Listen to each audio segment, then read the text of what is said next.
What's going on, YouTube? JT is Reborn here, and welcome back to another edition of After the Movie, the first After the Movie of 2025. And what better way to start the year than Gerard Butler January, as I'm calling it, because typically most of his action movies come out at the very beginning of the year.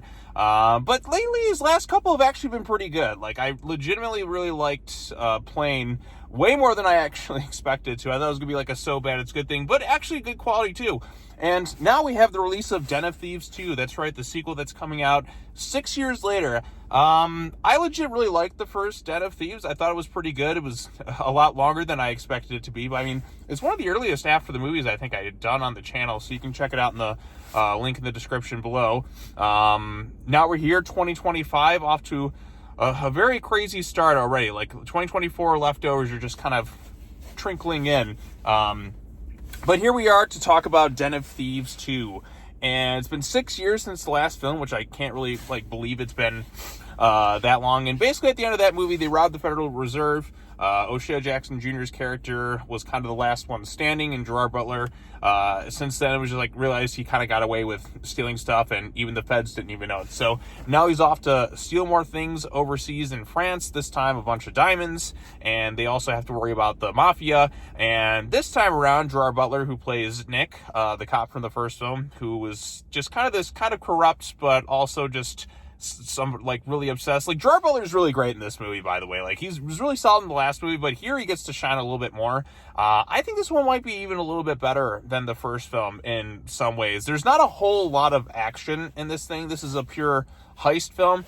There is the opening sequence, which is like a heist, but there's action in that, and then they kind of add some more stuff kind of at the end of the film. But really, this is just kind of a build up to what's going to happen. So basically, Gerard Butler's character, Nick, it's been several years.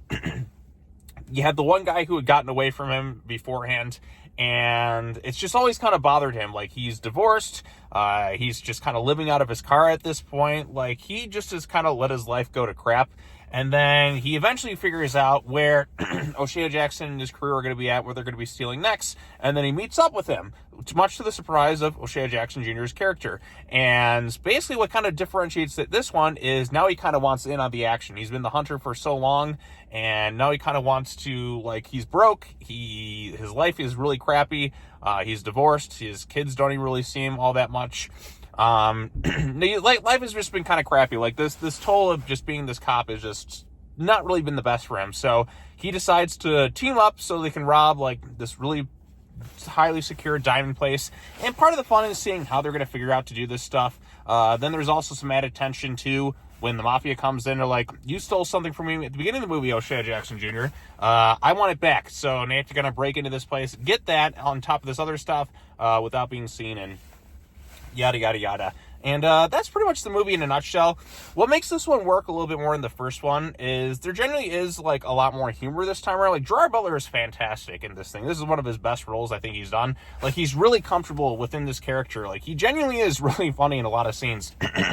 And the chemistry he has, with O'Shea Jackson Jr., the way they kind of bounce off each other, it almost becomes a little bit of a buddy type movie, where they're kind of he's the one who got away, now he kind of catches up to him because nobody gets to jump on him. You're kind of wondering, is he really on his side, is he really not? But you actually do feel like he does kind of care a little bit. There's this bond that's kind of formed between the two of them, and they play off each other really well. And like I said, Gerard Butler really carries this movie quite well. Like I said, he's got this intensity to him. He's genuinely really funny. There's a great scene where the two of them are they go to this party, and Gerard Butler gets high and drunk as hell, and he just kind of plays up a lot of laughs, and then they kind of go and have a conversation, and we get to a little bit more of their backstories about why they kind of are the way they are.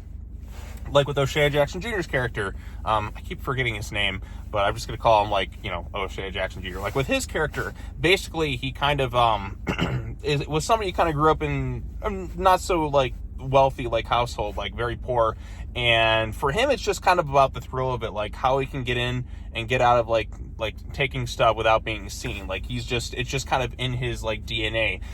There's a saying that's said in the film, a tiger can't change his stripes. And that's kind of with these two characters in a nutshell, with, Gerard Butler's is just kind of like something having to do with his dad, and he's always wanted to kind of catch the thieves that basically like tried to wound him or something like that. And there's these, they go into their backstories, but like you actually do have a lot of like care, and there's some good craft within this film. Like it's well directed, it's well acted.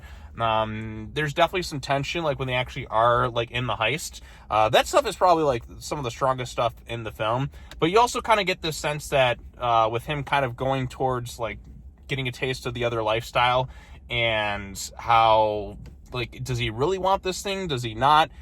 There's definitely like a moral dilemma with him. Like, is he really on their side? Is he not? And is he actually starting to care? Like, we've seen stuff like this before, where you have the cop sometimes who goes undercover in movies, but then ultimately like kind of gets a taste of that lifestyle and kind of wants to have it, or they grow some sort of connection with the people they're meant to kind of like, you know, resent or hunt down. It happens in a lot of films. Fast and Furious has done it. Even the Jump Street films have kind of done something similar within the first movie, where they're just like, wait, you actually started to care. And it's just kind of one of those interesting like dilemma moments with him, and that kind of towards the end of the film. So like, I won't spoil exactly what happens, but I genuinely did like this film. There are some issues I do have with it. For one thing, it does go on for way too long. This movie is like 2.5 hours long, and you could have trimmed some of the fat out of this thing. Like, cause you definitely start to feel the length of it towards the end of the film, where it just doesn't really like want to end. And then he finally wraps up one thing here, and then he keeps adding like more and more stuff. And I'm sure if this thing does well, they'll probably do a Den of Thieves 3 and make it a nice little trilogy. I don't know how long it will take to get that movie, because 6 years, like I couldn't believe it's been 6 years since the last movie came out. My theater was pretty packed too, and you know, I went with some friends, and they definitely like enjoyed the film too. If you like the first film, you'll probably like this one too. I'm not going to say it's like a masterpiece or anything like that, but the first one was a pretty decent movie. I actually rewatched it again a few days ago to kind of catch up, and like, but still, like, even after not having seen it in like many years, a lot of it still kind of like stayed in like my memory banks. Like a lot of it I still remembered. I still remember the ending. I still remembered a few other like bits too. I forgot certain actors were in the film and some of the things that kind of happened with it, but a lot of it was still kind of like there, like in my head. So it was nice to get a little bit of a refresher before kind of going into this thing. But really, there's not too many characters that come back from the previous one. There's like maybe like one other person aside from like Gerard Butler and O'Shea Jackson Jr. And like I said, those two and the kind of relationship between those two characters is really kind of where the strength of this movie lies in. And Gerard Butler just having a good time with his character. Like, he is very charismatic. He's very funny. But like, he's just really entertaining to watch in these types of movies. Like, Gerard Butler has been in a lot of stinkers, but he's also like in some good movies too. Like, I enjoy me some Gerard Butler in a lot of stuff he's in, and this is like one of those roles that you can tell he's just having a ball with. And just like I said, the chemistry and relationship he has with O'Shea's like character like is quite strong in the film. I'm sure they'll probably make a Den of Thieves 3 if this thing does well. My theater like was like more packed than I expected it to be. Again, it is Friday night, and it is like kind of a freaking blizzard outside right now. Like, man, the roads are just terrible. But it was a good, like I said, it's a good time overall, I'd say. So, I mean, we're in January. I feel like January the last few years has actually gotten quite better. There's a few movies coming out this month I'm looking forward to. Next week is Wolfman. So, you know, I have to see that one. I mean, I like the 2010 film a lot. Leigh Whannell's the director, and his movies he's directed have actually been pretty good. And, yeah, so looking forward to that. There's also that other movie with, like, I think Mel Gibson's making a movie with Mark Wahlberg with the worst hairline I've ever seen.